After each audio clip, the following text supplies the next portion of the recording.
चलते हैं जयपुर, जहां पर पीसीसी मुख्यालय में PCC chief Govind Singh Dotasra press conference कर रहे हैं। सुनाएंगे।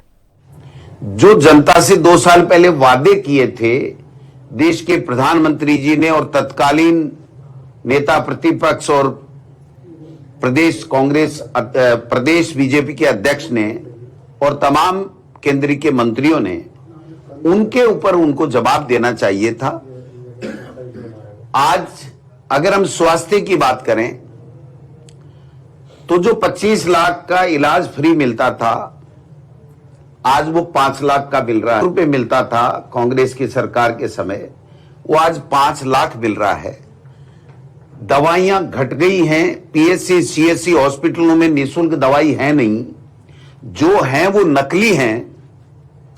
आरजीएस एचएस दम तोड़ रहा है स्कीम। 400 से ज्यादा प्राइवेट हॉस्पिटलों को बाहर कर दिया गया है, फार्मेसी को बाहर कर दिया गया है, सांचौर का मेडिकल कॉलेज बंद कर दिया गया है। किसान खाद के लिए लठ खा रहा है, लाठियां खा रहा है। आदमियों को लाइन में लगते तो हमने नोटबंदी के समय देखा था, लेकिन आज तो आधार कार्ड खाद के लिए लाइन में लग रहे हैं। मैंने किसी से पूछा, आधार कार्ड क्यों लगा रहे हो? कि साहब हम कितनी देर खड़े रहें, 2 घंटे हो 3 घंटे हो तो खड़े रहें, 2 दिन 3 दिन का भी पता नहीं है। और आधार कार्ड की रखवाली के लिए उन्होंने आदमी मजदूरी में रख रखे हैं कि हमारे आधार कार्डों का ध्यान रखना, कोई लाइन नहीं चूक जाए। और किसानों पे लाठियां बरसा रहे हैं। गेहूं का जो बोनस देना था वो दे नहीं रहे हैं, बाजरे की खरीद करनी थी वो कर नहीं रहे हैं। जो किसान सम्मान निधि 12,000 की देने की बात कर रहे थे, वो किसान सम्मान निधि दे नहीं रहे हैं। छापे पटक रहे हैं, लेकिन खाद नहीं दिला पा रहे हैं। मंत्री जी जब खाद के छापे डालने के लिए जा सकते हैं, तो मंत्री जी, मुख्यमंत्री जी आज हनुमानगढ़ में टीवी में जाकर के उस किसानों के हाल क्यों नहीं पूछ रहे हैं? इनका कृषि मंत्री खुद कह रहा है कि किसानों की वाजिब समस्याएं हैं, हम हल करेंगे। हमारे तक प्रशासन ने बात पहुंचाई नहीं है और मैं मुख्यमंत्री जी से बात करूंगा कि किसान की जायज समस्या है। इनके शिक्षा मंत्री बाबरी मस्जिद जिस दिन ढाया गया, उस दिन को शौर्य दिवस मनाने के ऊपर आदेश निकालते हैं, आधे घंटे में यू टर्न लेते हैं, शिक्षकों की भर्ती के नाम पे झूठी बातें करते हैं। 1.25 लाख टीचर नहीं हैं, ट्रांसफरों में धनाधन पैसे ले रहे हैं। चलती परीक्षा में, अर्धवार्षिक की परीक्षा में प्रिंसिपलों के ट्रांसफर कर रहे हैं 6-6 हजार के। और 7 महीने से वाइस प्रिंसिपल से 4,500 प्रिंसिपल की पदोन्नति हो गई, उनको आज तक स्कूलें नहीं दी गई। एक प्रिंसिपल के पद के ऊपर 2-2 प्रिंसिपल 3,500 स्कूलों में बैठे हैं। महिलाओं के आरक्षण की बात करने वाले महिलाओं की आरक्षण के ऊपर चुप्पी साध रहे हैं। L1 और L2 की जो भर्ती निकली है 3rd ग्रेड की, 7-7.5 हजार है, उसमें से एक पद के ऊपर 900 के आवेदन हैं। हमने 60,000 की भर्ती की थी, इन्होंने 6,000 की अब तक भर्ती नहीं की। सफाई कर्मचारी और चतुर्थ श्रेणी कर्मचारी 75,000 पदों पे 2 साल हो गए उनके डींग हाँकते हुए।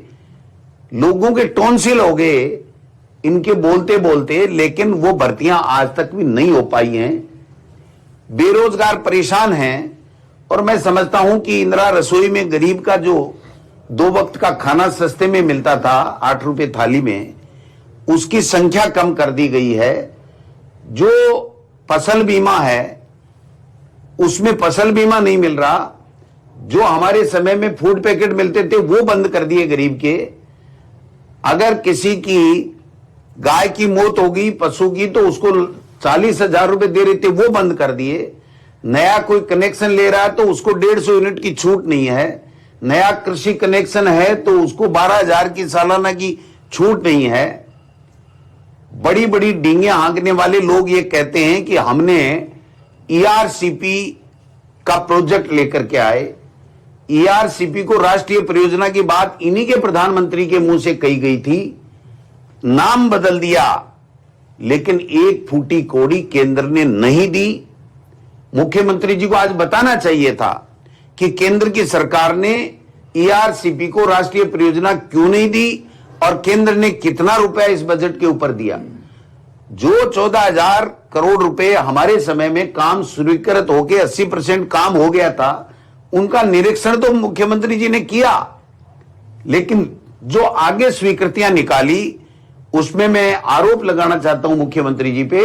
आपने मैनेज करके केवल और केवल ईआरसीपी का शेष जो ठेका था वो केवल अडानी की फर्म को दिया है, इसके अलावा किसी को नहीं दिया। पर्ची दिल्ली से आई कि अडानी हमारा मित्र है, उसको देना है, आपने अडानी को वो ठेका दिया, इसके अलावा किसी का कोई नहीं किया और उसका काम भी अभी तक कोई शुरू नहीं हुआ है। यमुना जल की बात कर रहे हैं, मुख्यमंत्री जी का बयान पढ़ लीजिए। राजस्थान की विधानसभा में उन्होंने कहा था कि 4 महीने के अंदर हमारी यमुना जल की शेखावाटी के लिए डीपीआर बन जाएगी। 24 महीने हो गए। 10 दिन पहले भाषण में कहा डीपीआर बन चुकी है, मुख्यमंत्री जी का बयान है। आज की प्रेस कॉन्फ्रेंस में उन्होंने कहा तैयारी चल रही है बनने की। मैं लिख के दे सकता हूं कि यमुना जल की एक बूंद भी इस मुख्यमंत्री जी की और इस बीजेपी की पर्ची सरकार के कार्यकाल में नहीं आ सकती है, नहीं आ सकती है, नहीं आ सकती है। इनके मंत्रियों में खुद में इतना अंतर विरोध है कि एक दूसरे को आंख से नहीं देखना चाहते, एक दूसरे के साथ बैठना नहीं चाहते। मुख्यमंत्री जी से कोई मंत्री मिलकर के संतुष्ट नहीं हो पा रहा है। 40 दौरे हो गए मुख्यमंत्री जी के दिल्ली के, एक फूटी कोड़ी राजस्थान के लिए लेकर के आए नहीं है। जितना दुपट्टा प्रधानमंत्री और मोदी जी को और अमित शाह जी को उड़ाए, उसके पैसे भी अगर ये दिल्ली से वापस ले आते और जो एयरक्राफ्ट लेकर के जाते हैं उसका पैसा जितना भी अगर ये बजट लेकर के आते तो कोई बात समझ में आती। तो ये केवल हवाई बातें करना, राइजिंग राजस्थान, फलाना राजस्थान, जमीनों की बंदरबाट कर रहे हैं, अफसर मजे लूट रहे हैं, मंत्री अपने ऐसे की नहीं मानता, ऐसी मंत्री की नहीं मानता, कलेक्टर इनके फोन नहीं उठाते। कभी मुख्यमंत्री पूरी सार्वजनिक कैबिनेट की मीटिंग में मंत्रियों की फीत उतारते हैं। मंत्री बाहर आके कहते हैं कि कल हमारे पीछे पीछे घूमते थे और आज हम पे रोब गांठते हैं। इनके सीएमओ से, इनके सीएमआर से पर्चियां आती हैं गलत कामों की, वो हम नहीं करते, इसलिए हमारी कैबिनेट के अंदर बेइज्जती करते हैं। ये सामंजस्य मनोहर लाल खट्टर जी इनके प्रमुख, प्रधानमंत्री जी तो आए नहीं, उनको पता था मैं क्या भाषण दूंगा, मेरी झूठ सुन सुन के बोर हो गए हैं देश के लोग और प्रदेश के लोग। तो खट्टर साहब इनके आए और खट्टर साहब जब भाषण देने लगे तो मुख्यमंत्री उठ के चले गए। दिया कुमारी जी को बुलाया नहीं तो फिर नाराज होकर चली गई, तो फिर बुलाया गया। किरोड़ी जी के रोजाना आप ड्रामा देख ही रहे हो किस तरीके से, क्या वो तो यहां तक कह चुके कि 7 करोड़ की रोजाना की बजरी चोरी होती है। आज तक मुख्यमंत्री ने कोई जवाब नहीं दिया। अब वो चुप कैसे हो गए मंत्री जी, मेरे समझ से परे है। 1-2 साल के, 1.5 साल के अंदर रिटायरमेंट की बातें कर रहे हैं। क्यों भाई? जनता ने आपको चुना है, आपने मंत्री की शपथ ली है, आपकी ड्यूटी बनती है कि आप प्रदेश के लोगों की सेवा करें, उनके लोगों के जायज काम करें। आज शिक्षा मंत्री जी, हमने 1100 से ज्यादा शिक्षकों को जो है दिया था, इनाम दिया था, उनका चयन किया था पुरस्कार के लिए।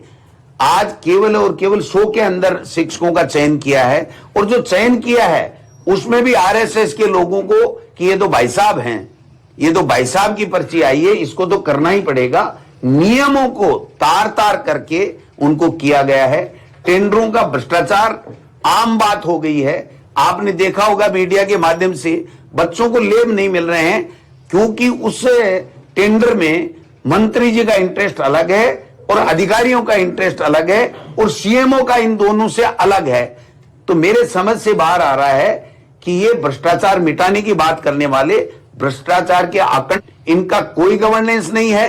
टीबी के अंदर जो किसान अपनी जायज मांग कर रहे हैं उसको 1-2 मंत्रियों ने कल कहा वो तो कांग्रेस के सरकार के समय एनओसी मिली। जमीन किसी भी उद्योग के लिए कोई कन्वर्ट कराता है, इसका मतलब ये नहीं है कि वो कोई गलत है, लेकिन जो आपकी सरकार ने, डबल इंजन की सरकार ने, मैन इंदिरा गांधी